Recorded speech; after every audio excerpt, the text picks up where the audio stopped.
जय हिंद, जय भारत। अभी जो हम लोग वास्तविक संख्याएं क्लास 10 की जो पहला अध्याय है मैथ की, उसको पार्ट 2 में हम लोग बेसिक्स की जानकारी लेंगे। जिसके जानने के बाद इससे पहले एक बेसिक्स का लेक्चर बना चुके हैं, वीडियो का डिस्क्रिप्शन आपको लिंक जो है डिस्क्रिप्शन में मिल जाएगा, उसको देख लें। उसके बाद इसको आए देखेंगे तो बहुत अच्छी तरह से समझ में आएगा। तो अभी हम लोग पिछले लेक्चर में हम लोग देखे थे कि बार बार हम लोग क्या कर रहे थे, दो संख्याओं का एचसीएफ निकालने के लिए बार बार उसको हम लोग विभाजित कर रहे थे। विभाजित कर रहे यानी कि भाग दे रहे थे।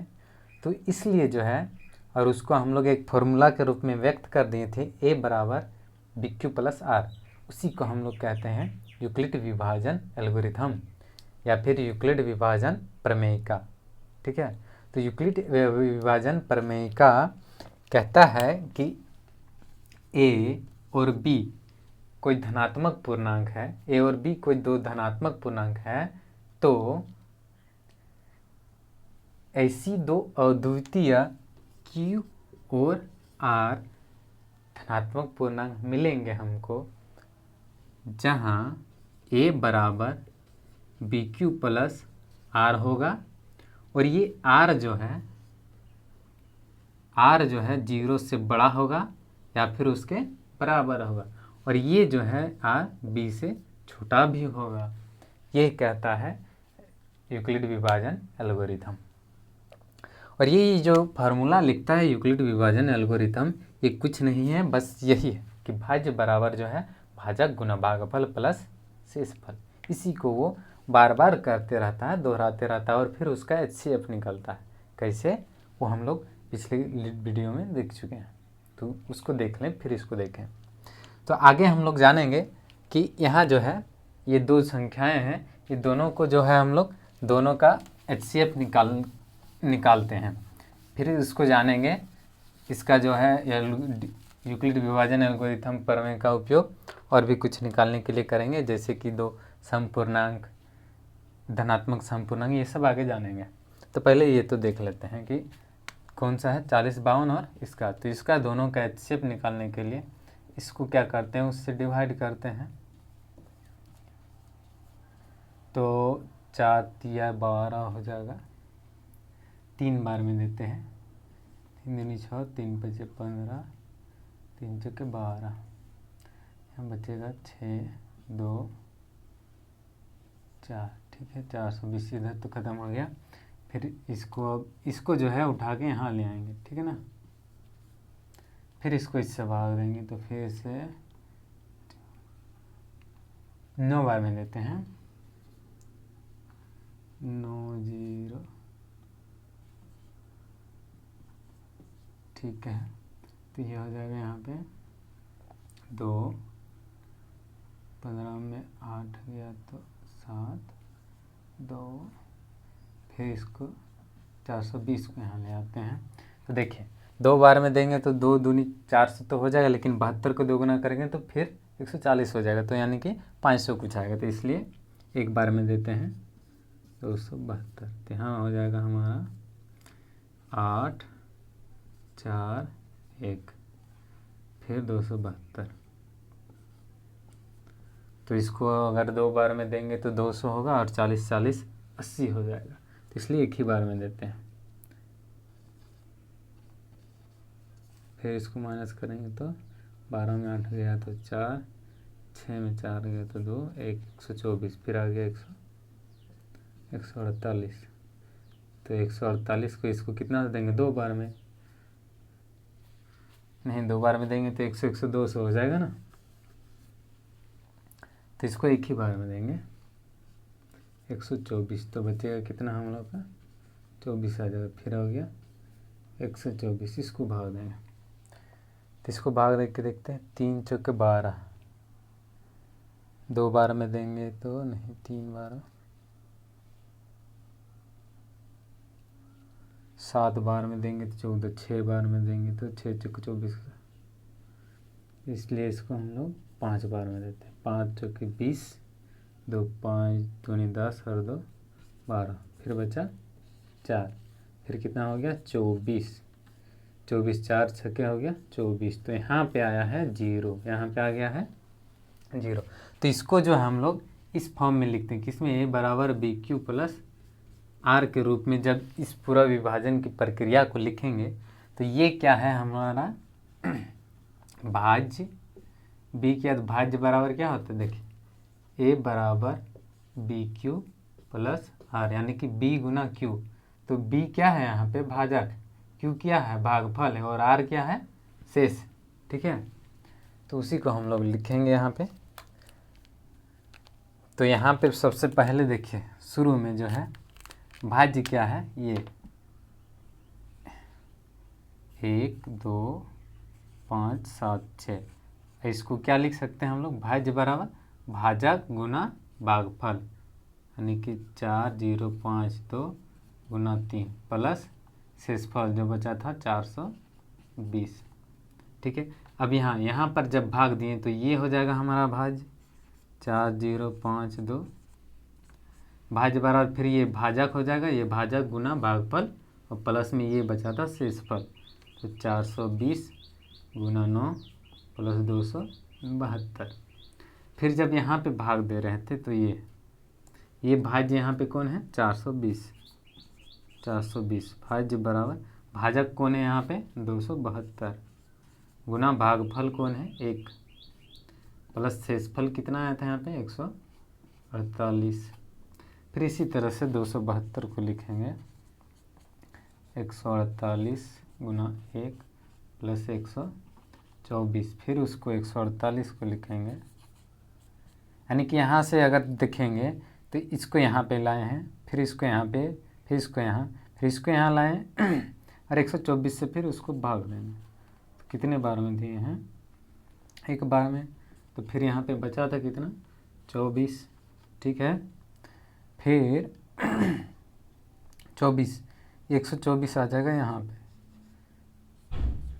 और 124 को जब लिखेंगे तो 124 से जब भाग दें तो एक बार में, और बचेगा कितना 24। तो ये तो लिख लिए। अब यहाँ पे इसको 24 से भाग देंगे। ठीक है, 24 से भाग देंगे तो कितना बचेगा, 5 बार में देंगे, है ना, तो बचेगा कितना 4 शेषफल। अभी जो है 24 इधर आ जाएगा, 24 इधर आ जाएगा, और 24 बराबर लिखेंगे 4 गुना 6, तो 4 6 24, और बचेगा क्या, शेषफल क्या बच गया 0।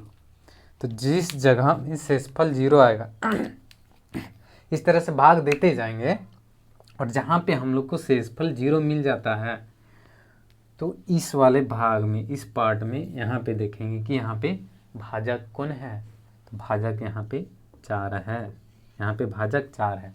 ऐसा भाजक जिसमें जो है ये दोनों का जो है यहाँ पे शेषफल 0 बचता है, वही HCF होता है।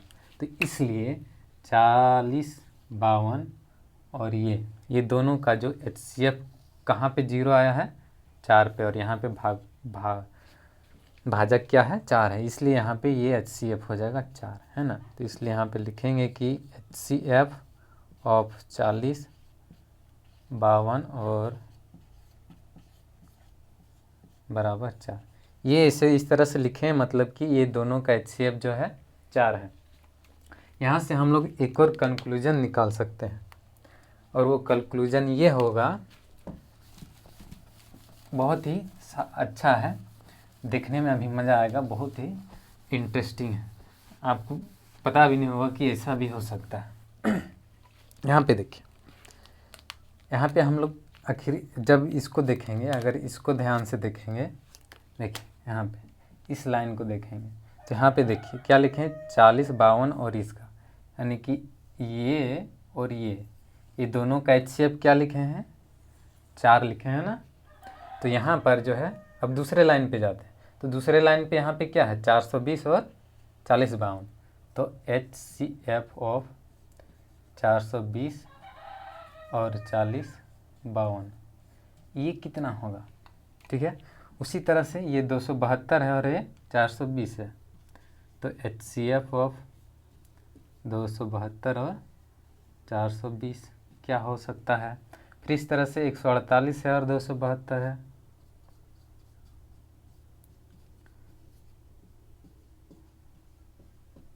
फिर यहाँ पे आगे में 124 और 148 है,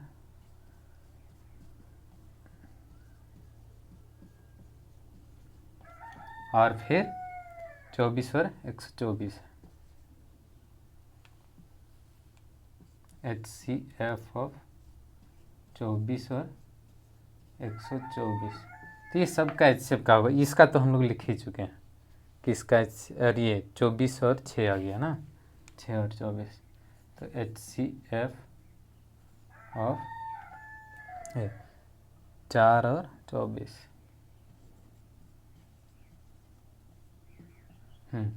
तो यहाँ पे जितनी भी संख्याएं अभी हम लोग लिखे, ये देखिए शुरू में हम लोग निकाले ये दोनों का HCF आया है 4, तो इस तरह से ये दोनों जो संख्याएं अभी हम लोग लिखे हैं इस तरह से, इन सब का HCF क्या आएगा, 4 ही आएगा।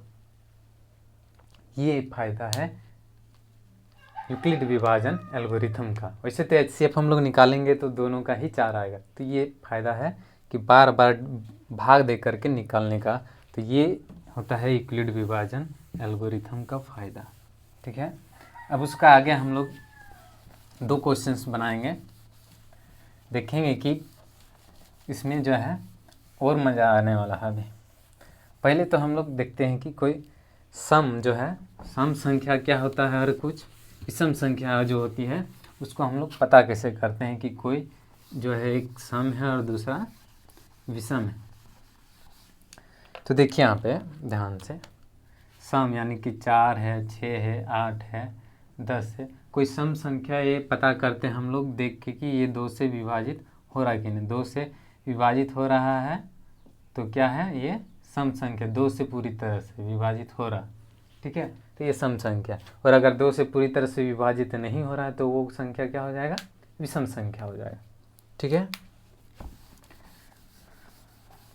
तो ये बात जब समझ में आ गया है तो फिर आगे का ये जो हमारा सवाल है वो बिल्कुल आराम से बन जाएगा। तो इसमें पहला क्वेश्चन है कि कोई भी धनात्मक सम पूर्णांक 2q के रूप का होता है और धनात्मक विषम पूर्णांक 2q + 1 के रूप का होता है। तो इसको हम मान लेते हैं कि a बराबर क्या है, यहाँ पे a बराबर हम लोग क्या जानते हैं, a बराबर क्या होता है, bq + r। तो जब a का मान हम लोग 0 ले लेते हैं, a कुछ नहीं है, ठीक है, a क्या है, कुछ भी नहीं है, तो बचा क्या, सिर्फ bq। तो वही यहाँ पे क्या दिया है, मान लेते हैं कि a बराबर क्या है, 2q है। तो a बराबर जब 2q है तो r क्या है, 0 है, और b बराबर क्या है, यहाँ पे 2 है ना, b के जगह में 2 है ना, तो b बराबर 2 हो गया। और r का मान हम लोग पहले से जाने हैं कि r क्या हो सकता है, 0 से, और ये जो है b से छोटा होगा और 0 तक का हो सकता है, 0 के बराबर का। तो इसलिए r क्या होगा, r का मान जो होगा 0 से बड़ा होगा, और b के जगह में हम लोग क्या लिखेंगे, 2, b बराबर 2 दिया है, यानी कि r का जो मान होगा 2 से छोटा होगा और 0 के बराबर, तो इसलिए r बराबर हो जाएगा 0 और 1, यही दोनों हो सकता है, क्योंकि 2 से छोटा ये 0 और 1 ही है, बाकी माइनस वाला नहीं ले सकते हम लोग। ठीक है, क्योंकि ये 0 से बड़ा भी, 0 से बराबर होगा, 0 से छोटा नहीं हो सकता। ठीक, तो 0 और 1, तो जब 1 लेते हैं, ठीक है, 2q, तो ये क्या है, 2 के गुणज के रूप में लिखा हुआ है। तो और 1 निकाले, जब a बराबर क्या होगा, 2q, और फिर r का मान क्या लेंगे, 1 लेंगे, r का मान। तो ये है यूक्लिड विभाजन एल्गोरिथम, इसमें जो हम लोग r का मान रखते जाएंगे, r का मान और b का मान रखते जाएंगे। ठीक है, b का मान कितना दिया है, 2 ही रहेगा, b का मान नहीं बदलेगा, तो b के जगह में 2 रखें। ठीक है, तो ये हो गया a बराबर 2q और प्लस r है, तो r का मान क्या है, 0, तो ये क्या हो जाएगा हमारा, a बराबर 2q। ठीक है, सिर्फ a बराबर 2q, और फिर से जब r का मान 1 रखते हैं, r का मान जब 1 रखेंगे तो a बराबर क्या हो जाएगा, b का मान कितना है, 2 है, तो ये हो जाएगा 2q, और r का मान कितना रखना है इस बार, 1, तो 2q + 1। तो यहाँ पे हम लोग देख रहे हैं कि a बराबर क्या है, 2q। अभी q का कुछ मान रखते हैं हम लोग, क्या करते हैं, q का कुछ मान रखते हैं यहाँ पे, क्यू का मान रखते हैं, मान लेते हैं 1 रखें, कितना आया 2। क्यू का मान रखते हैं क्या 2, तो कितना आ जाएगा 2 दूनी 4, ये 2 हो गया। फिर क्यू का मान रखते हैं क्या 3, तो कितना आया 6। और ये सब देख रहे हैं कि क्या है, ये सभी धनात्मक और ऊपर से क्या है सम पूर्णांक है, 2 4 6 ये सब क्या है सम पूर्णांक है। अब इसमें क्यू का मान कुछ रखते हैं, a बराबर 2, क्यू का मान जैसे यहाँ रखे उसी तरह से यहाँ पे रखते हैं, पहले 1 रखते हैं तो यहाँ पे +1 है, ठीक है। तो ये कितना आ जाएगा 2 1 2 + 1 3 आ गया। फिर a बराबर क्या है 2q + 1, तो q का मान यहाँ पे 2 रखते हैं और ये +1 है तो +1, तो ये कितना आ जाएगा 2 दूनी 4 + 1 5 हो गया। फिर a का मान a बराबर 2q, q का मान यहाँ पे 3 लेते हैं तो प्लस फिर क्या है 1, तो 3 दूनी 6 + 1 कितना हो गया 7। तो इस तरह से दिख रहे हैं कि जितने भी धनात्मक सम पूर्णांक है वो इधर आ रहा है, किधर, जहाँ पे a बराबर 2q है।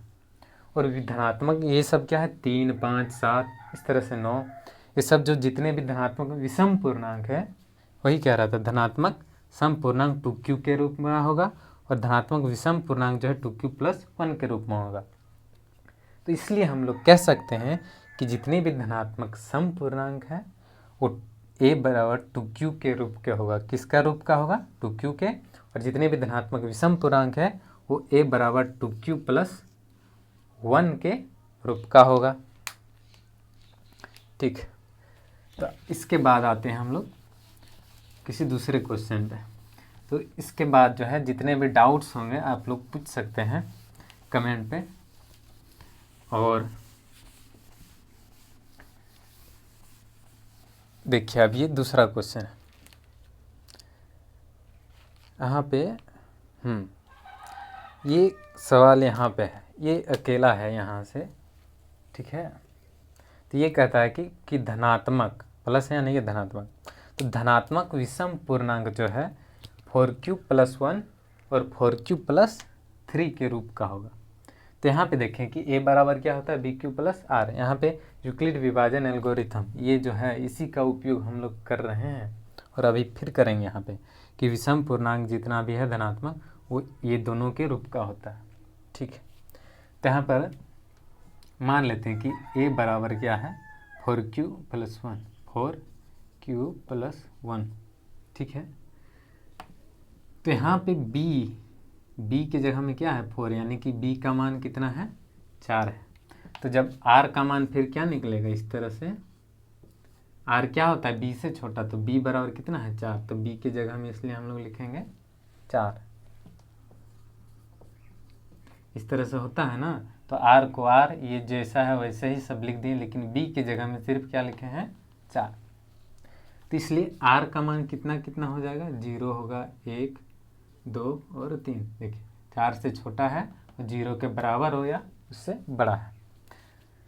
तो उसी तरह से जैसे अभी मान रखे थे उसी तरह से a बराबर सबका मान रखेंगे, तो a बराबर क्या है 4q + 1, a बराबर पहले b का मान तो सब जगह 4 होगा प्लस 0 लेते हैं, r का मान क्या लेते हैं 0 लेंगे, है ना। तो ये क्या हो जाएगा सिर्फ 4q। फिर a बराबर 4q + r का मान क्या लेना है 1, तो 4q + 1 आएगा। फिर a बराबर 4q, r का मान 2 लेते हैं तो 4q + 2 होगा। a बराबर r का मान 3 लेंगे तो 4q + 3 हो जाएगा, ठीक है। इतना ही 4 आएंगे कंडीशन। तो इसमें हम लोग दो उदाहरण लेकर के देखते हैं, ठीक है। पहला यहाँ पे लेते हैं a बराबर क्या आया है 4q। जब इधर से देखते हैं कि जब a बराबर है 4q, ठीक है, तब q का मान रखते हैं हम लोग 1 और 2 रख के चेक करते हैं, 1 और 2 सब के लिए 1 और 2 रखेंगे। तो q का मान जब a 1 रखते हैं तो क्या हो जाएगा 4 × 1 कितना आएगा 4। फिर जब q बराबर 2 लेते हैं तो a बराबर कितना आ जाएगा 4 × 2 यानी कि 8 आता है, ठीक है। तो यार ये देख रहे हैं हम लोग कि ये जो 4 है और ये 8 है दोनों क्या है सम है, लेकिन क्वेश्चन क्या पूछ रहा है, विषम पूर्णांक, तो ये दोनों सम है, तो इसको हम लोग कैंसिल करते हैं। अब दूसरा पे आते हैं, a बराबर 4q + 1, a बराबर 4q + 1। तो फिर से q का मान कितना रखेंगे, 1 और 2। तो पहले जब q बराबर 1 होगा, तो जब q बराबर 1 रखेंगे तब a का मान क्या आएगा, q का मान 1 रखेंगे तो 4 × 1 + 1, तो 4 1 4 और 1 5 आया। फिर q का मान क्या रखना है, 2 रखना है, तो 2 रखेंगे तो a बराबर कितना आएगा, 4 × 2 + 1, तो ये कितना हो जाएगा, 4 दूनी 8 और 1 9 आया। और फिर हम लोग देखें तो ये देखते हैं कि ये जो 5 है और ये 9 है, क्या है, दोनों विषम है। ठीक है, तो इसको हम लोग टिक लगाते हैं, क्योंकि ये दोनों क्या है, ये क्वेश्चन जो पूछ रहा है विषम पूर्णांक के बारे में बता रहा है, तो इसको हम लोग सही मार्क किए हैं। फिर इस कंडीशन को लेते हैं कि a बराबर क्या है, 4q + 2। फिर q का मान क्या रखना है,